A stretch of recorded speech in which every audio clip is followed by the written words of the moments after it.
बिस्मिल्लाहिर्रहमानिर्रहीम। Dear students, अस्सलाम वालेकुम। मैं हूं आपका physics teacher Asif Javed. Students, आज हम जिस टॉपिक को डिस्कस करने जा रहे हैं वो हमारे पास है determination of charge to mass ratio. तो स्टूडेंट्स, इसके बारे में जो चार्ज टू मास रेशो को कैलकुलेट किया था ये सबसे पहली दफ़ा जे थॉम्सन ने किया था। तो टॉपिक की तरफ चलते हैं स्टूडेंट्स। अब देखें कि first time J Thomson determines the charge to mass ratio of an electron, कि इलेक्ट्रॉन की जो चार्ज टू मास रेशो है वो जे थॉम्सन ने कैलकुलेट की। तो स्टूडेंट्स, इसके बाद इसका प्रिंसिपल है जो आपने लिखना होगा, बिल्कुल इसी तरह से टॉपिक को आपने जब पेपर में अटैम्प्ट करना है तो इसी तरह से लिखना है कि when a beam of charge particles pass through a magnetic field. एक बीम है हमारे पास इलेक्ट्रॉन्स की या चार्ज पार्टिकल्स की, और उसको हम मैग्नेटिक फील्ड में से पास करवा रहे हैं। किस में से पास करवा रहे हैं? मैग्नेटिक फील्ड में से पास करवा रहे हैं। It deflected so that magnetic force produce the necessary centripetal force. देखिएगा स्टूडेंट्स कि जब भी एक मैग्नेटिक फील्ड है, पहली बात तो ये है कि हमारे पास यहाँ पे क्रॉस लगे हुए हैं, तो ये क्रॉस शो कर रहे हैं कि यहाँ पे मैग्नेटिक फील्ड जो है वो इनटू द पेपर है या इनटू द बोर्ड है।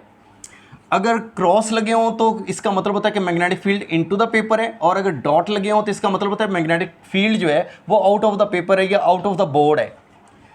तो स्टूडेंट्स, अब देखें यहाँ पे हमारे पास जो फील्ड है वो इनटू द पेपर है, और इस फील्ड के अंदर हमने इलेक्ट्रॉन्स की एक बीम को एंटर करवाना है, और किस तरह से ये जो मैग्नेटिक फील्ड है ये उसके ऊपर फोर्स लगाती है और उन इलेक्ट्रॉन्स को एक सर्कल में मूव करवाती है, किस तरह से वो भी हम देखेंगे इसमें।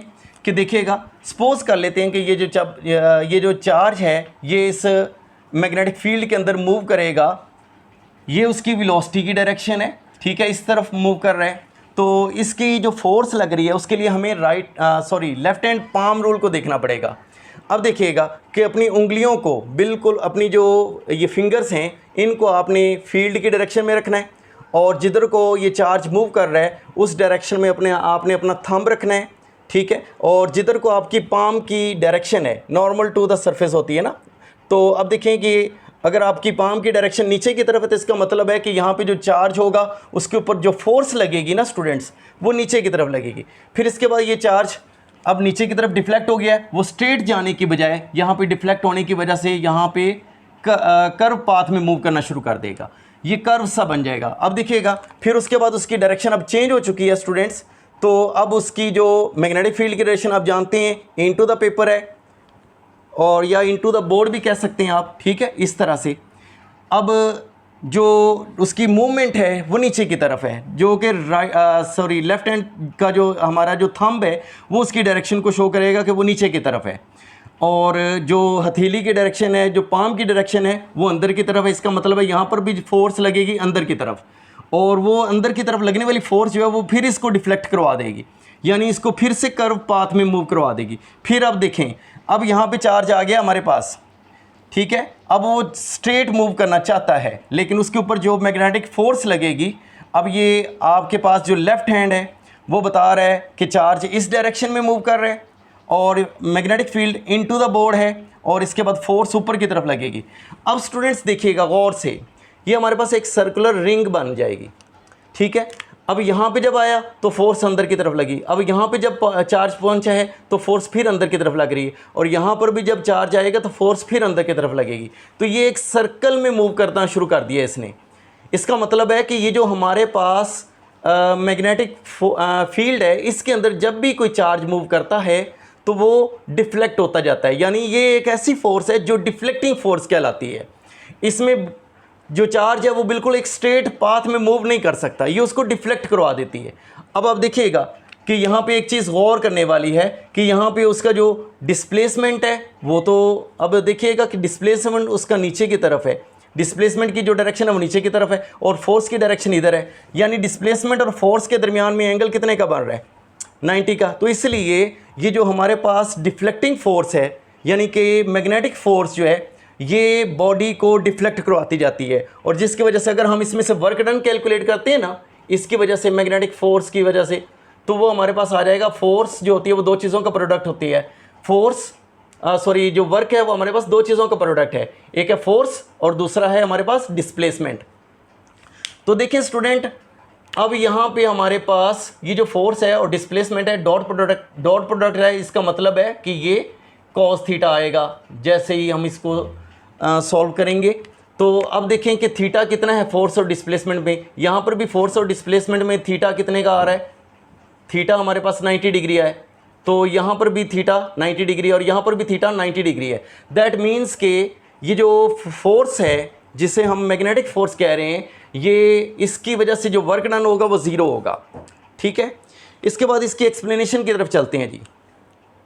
Consider a narrow beam of electrons, electrons की एक नैरो बीम है, ठीक है, moving with uniform velocity v, uniform velocity के साथ मूव करती हुई आ रही है, ठीक है, और वो moving with uniform velocity v at right angle to a non uniform magnetic field. अब इसमें जितना भी उसने मैग्नेटिक फील्ड प्रोवाइड किया था वो सारा मालूम होगा, ठीक है, non uniform magnetic field b directed into the plane, जो कि प्लेन की डायरेक्शन में है, इनटू द बोर्ड है। So force acting on the electron is, अब इस इलेक्ट्रॉन्स के ऊपर जो फोर्स लगेगी उसके लिए हमारे पास ये फार्मूला है, ठीक है, ये फार्मूला हम पहले भी पढ़ चुके हैं इससे पहले, F is equal to q into v cross B. अब चूंकि हमारे पास इलेक्ट्रॉन है तो Q की जगह पे हमने, चार्ज की जगह पे हमने माइनस ई लिख दिया है। अगर प्रोटॉन होगा तो हम प्लस ई लिखेंगे और अगर इलेक्ट्रॉन है तो हम माइनस ई लिखेंगे। देखिएगा स्टूडेंट्स, इसके बाद force is perpendicular to v and B, force जो है वेलोसिटी और मैग्नेटिक फील्ड के परपेंडिकुलर है। अब देखें कि वेलोसिटी इधर को है, ठीक है, और magnetic field into the board है और फोर्स जो है इनके साथ परपेंडिकुलर है, यानी कि ये तीनों ही आपस में परपेंडिकुलर हैं, म्यूचुअली परपेंडिकुलर। अब देखिए students, magnitude of force acting on electron is given by, अब हमारे पास जो फोर्स की वैल्यू है जो कि इलेक्ट्रॉन के ऊपर एक्ट कर रही है उसकी हमने मैग्नीट्यूड यहाँ लिखी है। जब मैग्नीट्यूड लिखेंगे तो हमें नेगेटिव साइन लिखने की ज़रूरत नहीं है। अब देखें कि V और B के दरमियान में एंगल कितने का होगा, चूँकि ये आपस में परपेंडिकुलर हैं तो थीटा कितने का होगा, 90 डिग्री। इसके बाद देखें स्टूडेंट्स, FB किसके बराबर आ जाएगा, EVB साइन 90, साइन 90 कितना होता है 1, तो इसको लिखने की ज़रूरत नहीं है। अब हमारे पास यहाँ पे मैग्नेटिक फोर्स हमारे पास किसके बराबर आ गई है, EVB। तो स्टूडेंट्स एक बात गौर करने वाली है कि ये वो फोर्स है जिसकी वजह से ये जो चार्ज है सर्कल में मूव करने पर मजबूर हो गया है, और जब चार्ज एक सर्कल में मूव करने पर मजबूर हो गया तो क्या हम इस फोर्स को सेंटीपिटल फोर्स कह सकते हैं, या यही वो सेंटीपिटल फोर्स के बराबर फोर्स लग रही है जो कि बॉडी को कंपेल कर रही है, मजबूर कर रही है कि वो सर्कल में मूव करे। तो देखिएगा, इसी वजह से हमने यहाँ पे कह दिया कि ये जो हमारे पास मैग्नेटिक फोर्स है ये फोर्स सेंटीपिटल फोर्स के बराबर होगी। सेंटीपिटल फोर्स के बारे में आप जानते हैं कि उसका फार्मूला क्या होता है स्टूडेंट्स, वो होता है Fc is equal to mv²/r, और यहाँ पे हमारे पास जो फोर्स है Fb, इसका मतलब है ये जो Fb हमने फोर्स निकाली है और जो हमारे पास सेंटीपिटल फोर्स है स्टूडेंट्स, ये दोनों आपस में बराबर होंगी। तो इन दोनों को आपस में कंपेयर कर दिया हमने। जब इनको हमने कंपेयर किया है स्टूडेंट्स, देखिएगा यहाँ पे इसको मैं रेज़ कर देता हूँ थोड़ा सा, तो इसको देख लेते हैं कि ये हमारे पास सेंटीपिटल फोर्स है Fc, और दूसरी हमारे पास जो फोर्स है जिसको हमने इसकी इक्वल कंपेयर कर दिया है Fb। ये दोनों ही फोर्सेस जो हैं वो बॉडी को सर्कल में मूव करवाने पर मजबूर करती हैं। अब देखिएगा सेंटीपिटल फोर्स का फार्मूला हमारे पास क्या है, इसके लिए है mv²/r, और हमारे पास जो मैग्नेटिक फोर्स है वो है हमारे पास EVB। यहाँ से हमने चार्ज टू मास रेशो निकालनी है। देखें वो हमारे पास क्या होती है, E/m, ये हमने कैलकुलेट करनी है। तो देखें हमारे पास यहाँ पे E आ चुका है, ठीक है, और ये m को इधर हम डिवाइड कर देते हैं तो ये E/m, ठीक है, और ये हमारे पास जो VB है ये इधर मल्टीप्लाई हो रहा है तो ये इधर आकर क्या हो जाएगा, डिवाइड हो जाएगा। तो देखिए स्टूडेंट्स, अब हमारे पास क्या बच गया, ये V और B भी इधर आ जाएगा, इधर आके डिवाइड हो गया VB, और ये R हमारे पास पहले से मौजूद है, ठीक है, और यहाँ पे वेलोसिटी का स्क्वायर है, तो एक वेलोसिटी इस वेलोसिटी से कैंसिल हो जाएगी। तो हमारे पास यहाँ पे E/m के लिए जो फार्मूला आ गया है वो आ गया है V/RB। ठीक है स्टूडेंट्स, तो यहाँ पे हमने E/m के लिए एक फार्मूला ड्राइव कर लिया। अब देखें इसमें मैग्नेटिक फील्ड जो है वो तो हमें मालूम है, वो जितनी भी यहाँ पे अप्लाई की गई है, ठीक है, एक ग्लास ट्यूब के अंदर जितनी भी अप्लाई की गई है वो तो नॉन है, मालूम है। अब हमने कैलकुलेट क्या करना है, एक हमें वेलोसिटी कैलकुलेट करनी पड़ेगी और एक हमें रेडियस कैलकुलेट करना पड़ेगा। तो सबसे पहले हम रेडियस की तरफ चलते हैं कि हमें रेडियस कैसे मिलेगा। जब ये इलेक्ट्रॉन एक ग्लास ट्यूब के अंदर जो इलेक्ट्रॉन्स की एक बीम को हम एंटर करते हैं ग्लास ट्यूब के अंदर, वहाँ पर मैग्नेटिक फील्ड जो है वो प्रोवाइड कर दिया जाता है और वहाँ पर एक गैस जो है, यहाँ देखिएगा, अब हमने उसका रेडियस को कैलकुलेट करना है, यानी कि ये R कैलकुलेट करना है। तो उसके लिए हमें एक पैराग्राफ लिखना पड़ेगा, to make path of electrons visible.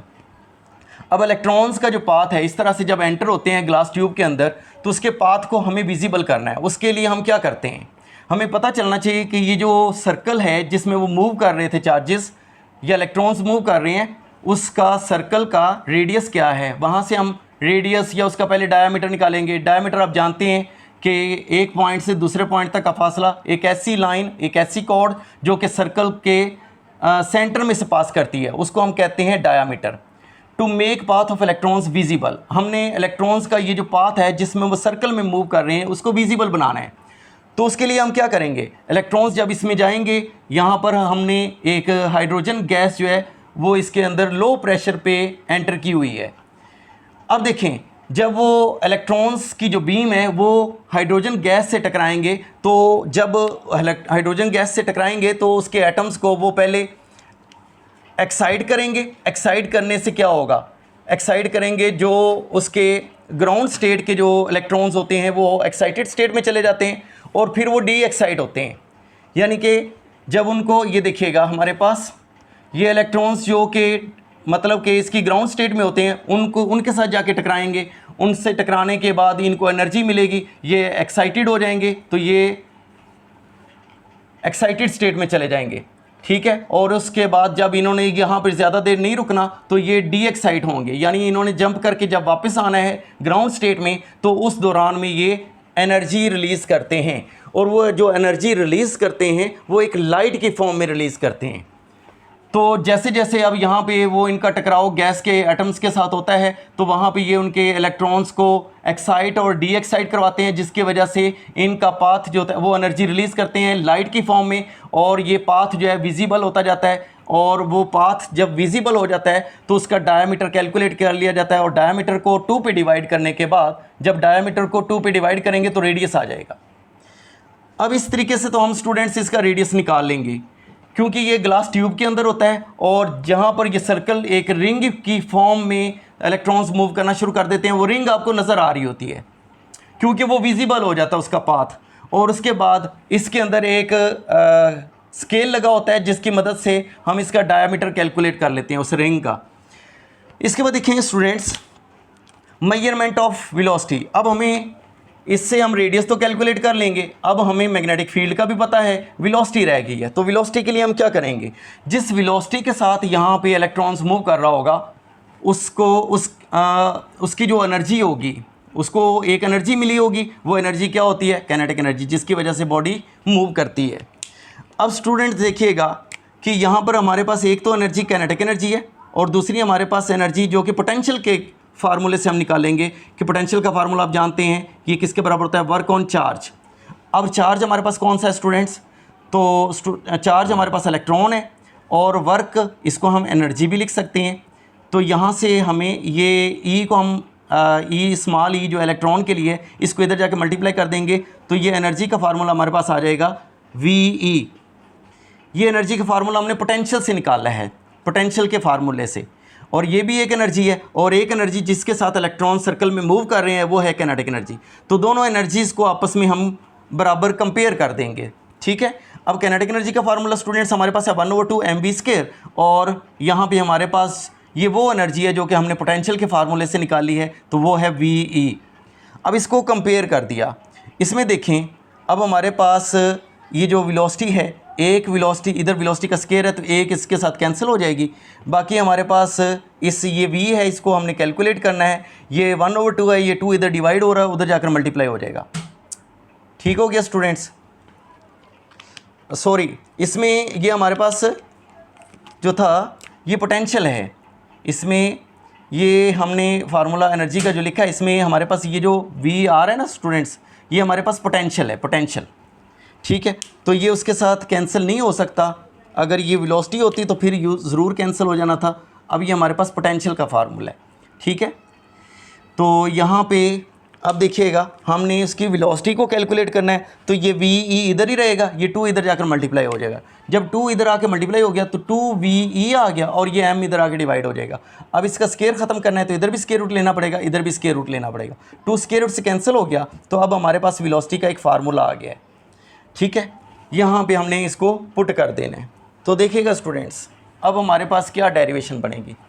ये हमारे पास E/m है इज़ इक्वल टू v की जगह पे उसकी वैल्यू पुट कर देंगे, और v की वैल्यू हमारे पास किसके बराबर है, इसको हम ऐसे भी लिख सकते हैं 1/, हमारे पास है ये, इसको br लिख लेते हैं, br, और आगे हमारे पास है v की वैल्यू। इसी फार्मूले को मैंने इस तरह से लिख दिया है।